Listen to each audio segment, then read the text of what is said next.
안녕하십니까. 안녕하십니까. 서로여행 교육센터의 김인숙입니다. 박재입니다. 네, 대표님 오늘은 날씨가 좀 따뜻해진 것 같아요. 네네, 그런 것 같아요. 많이 풀린 것 같아요. 네, 강력한 한파로 인해서 우리 유튜브를 시청하시는 여러분들에게도 아무 피해가 없었으면 좋겠네요. 뭐 부산이라든가 서울, 그다음 뭐 강원도 이쪽에는 많은 피해들이 있었나 보더라고요. 네네네.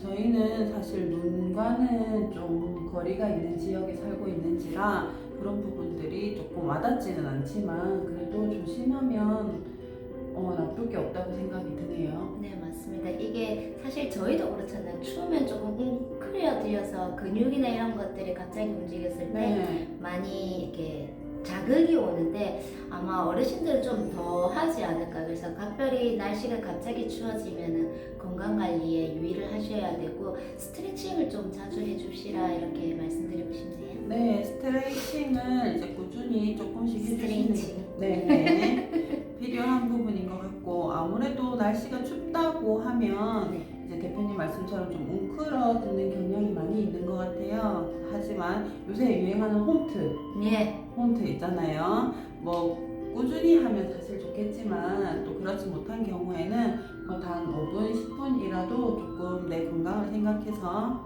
해주는 것도 나쁘지 않을 것 같아요. 네, 맞습니다. 이게 이제 뭐 사실은 우리가 나이 들어가면서 날씨의 영향을 굉장히 많이 받는 것 같아요. 네. 예를 들면 뭐 헐이나 이렇게 전문 용어로 삭신이 쓰신다고 하죠. 삭신이 쓰시는 것도 몸소 느끼는 게 훨씬 더 많아졌고, 두 번째는 우리가 왜 나이가 들었다고 하면 변화 중에 이제 저번에 말씀드렸던 키가 줄어들었다. 그리고 또 어르신들이 말하는 게 뭐가 있을까요? 나이가 들면서? 키가 줄은 것도 있지만 모든 감각이 좀 둔해지지 않을까 하는 생각이 드네요. 그렇죠. 그리고 혈압과 당뇨 환자가 급격하게 늘어납니다. 네. 몸에 있는 그 혈당을 분해하는 거나 이런 것들이 굉장히 예민해지고 능력은 저하되고 거기에 그 반응하는 민감도는 예민해지기 때문에 혈당 수치가 확 올라갑니다. 특히나 어르신들은 공복에 혈당이 굉장히 올라가게 돼 있거든요. 그래서 되게 규칙적인 식습관이 되게 중요합니다. 젊은 사람들보다는 훨씬 중요하다고 말할 수 있습니다. 네, 그러면 대표님 지난번 시간에 이어서 저희가 가지고 있는 이제 노년기의 장기 부분에 대해서 한번 말씀해 주신다고 하셨잖아요. 네 분기 있게 갈게요. 네. 네, 일단은 이게 나이도 나이지만 사실 나이가 들어감에 따라 여자 남자 확연히 차이가 보이는 몇 가지들이 있는데 그 중에서 대표적인 게 갑상선 질환. 그게 여성의 비율이 남성의 2배 이상이라고 합니다. 네, 제 주변에도 노년기에 들지 않았다 하더라도 네네네네. 갑상선 쪽에 문제가 있으신 분들이 생각보다 많이 있으시더라고요. 그럼요. 네, 그러니까 저도 사실 저하증이긴 한데 제가 40 다 돼서 이제 그 병을 앓기 시작했는데 이게 중장년층부터 차차차차 이루어지는 건데 사실 우리가 갑상선이 어디 있는 줄 아십니까? 네, 네. 여기 있습니다. 근데 여기 있는데도 불구하고 이상하게 갑상선이 안 좋아지면 일단 피로도가 굉장히 급격합니다. 우리가 나이가 들면서 따라 다른 근육이나 이런 것들도 피로도가 높아지는데 갑상선이 안 좋아짐에 인해서 피로도는 더 높아지거든요. 근데 갑상선에 하는 기능 중에 가장 중요한 게 2가지가 있는데 하나가 체온 유지 네. 그리고 2번째가 몸의 균형을 유지하는 호르몬이 나옵니다. 근데 이 호르몬이 깨짐으로써 일단은 피로감이 느끼게 되고 몸의 균형이 안 맞으니까 여러 가지 문제들이 나올 수 있거든요. 그래서 갑상선에 조금 더 신경을 쓰라라고 말씀드리고 싶은데 사실 갑상선에 신경을 써야 하면 어떻게 해야 되는지 막막합니다. 저도 네. 사실 저도 조화증이고 약을 먹고 있지만 이걸 내가 어떻게 해야 되지라는 방법이 있거든요. 근데 그거는 사실 갑상선을 뭐 예방하기 좋은 음식은 알아서 잘 챙겨 드시고 있을 거라 믿고 그 이제 우리가 음식에 대해서는 또 다음 파트가 있으니까 좀 천천히 얘기를 하고요. 나머지는 사실은 갑상선에 대해서는 뭐 예방하고 이런 게 별로 없습니다. 그렇기 때문에 일단 목 주위를 좀 따뜻하게 해주시고 피로도나 뭐 규칙적인 식습관을 하시고 술, 담배 하지 마시고 이런 거밖에 말씀드릴 수가 없는 부분이고 목을 좀 따뜻하게 해주라는 말밖에 드릴 수는 없어요. 네, 그래서 그런지 이제 약간 노년기에 속하시는 여성분들이 가장 중요하게 생각하는 게 목도리. 네, 맞습니다. 네. 네네. 한 거 안 한 거는 굉장히 네. 큰 차이가 있거든요. 두 번째가 여성이 많이 이렇게 불편하다고, 남성보다 불편하다고 많이 호소하는 게 비뇨기입니다. 그러니까 혹시 잔뇨감 이런 거는 아시고 요실금은 아시지 않습니까? 네. 요실금 중장년층이 굉장히 많이 방광염이라든지 굉장히 빈번하게 발달하고 있는데 그거 말고 빈뇨감이라고 아십니까? 아니요, 그건 또 생소하네요. 여성 어르신들의 72%가 빈뇨감을 경험합니다.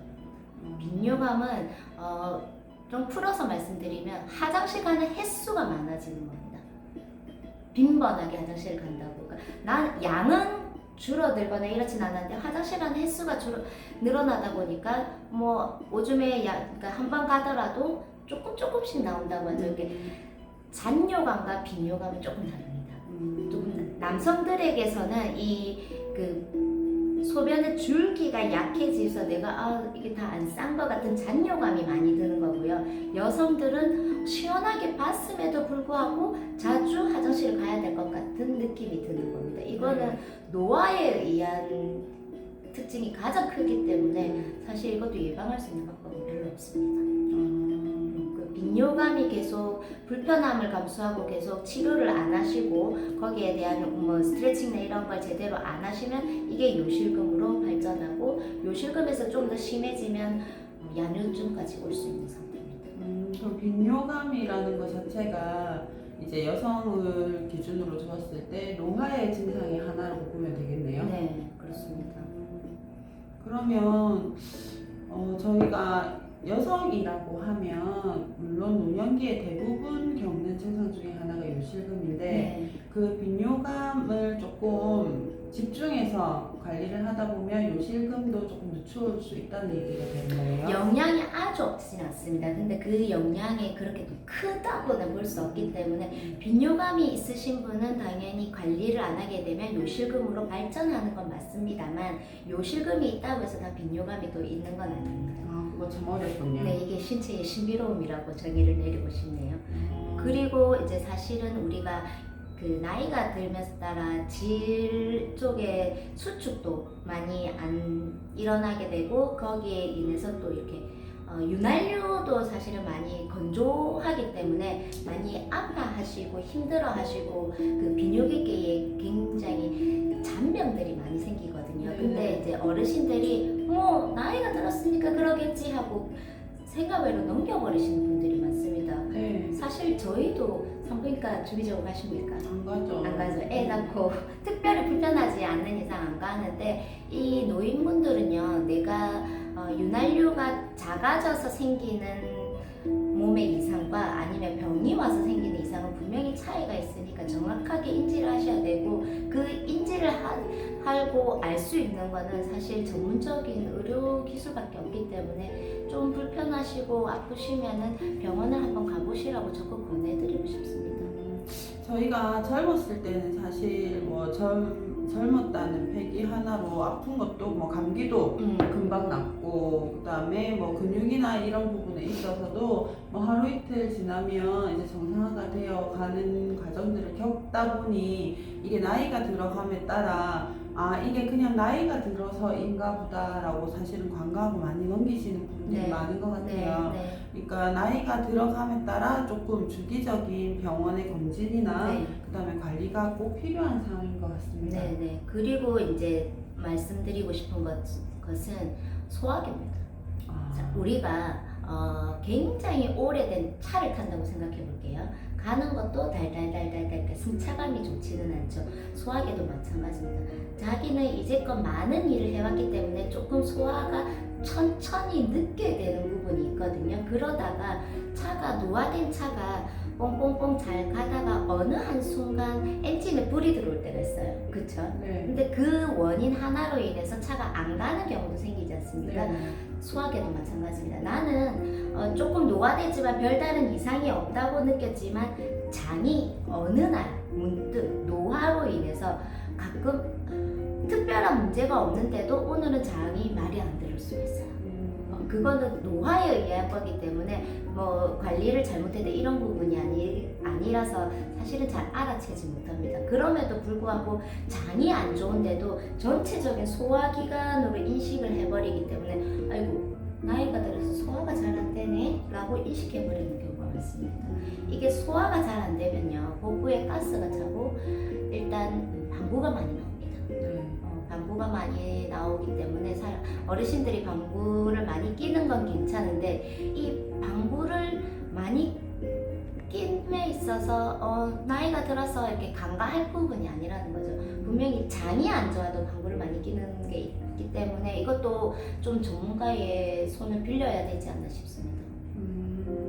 그러면 일단 노화로 진행되는 부분에 있어서 그냥 나이가 들어서 그렇다는 게 아니라 일단은 기본적인 검진이나 이런 것들이 조금은 필수 사항으로 들어가면 좋겠다라는 뜻으로 받아들여도 될까요? 네, 그러니까 내가 뭐 음식을 먹었을 때 복부가 팽창하는 느낌이라든지 소화가 잘 안 되고 더부룩함이고 이런 것들이 어느 정도는 내가 예전에 비해서 많이 떨어졌구나까지는 노화로 인지하시고요. 그게 어느 날은 너무 더부룩한데 평소보다 좀 더 많이 더부룩하다든지 평소에는 하루에 10번 방구를 꼈는데 오늘은 한 20번 낀 것 같다라든지 이렇게 특별한 이상이 나타났으면 나이 들었으니까 그렇지라고 생각하기보다는 이게 일단은 점검을 받아야겠다 생각해 주시면 감사하겠습니다. 네, 알겠습니다.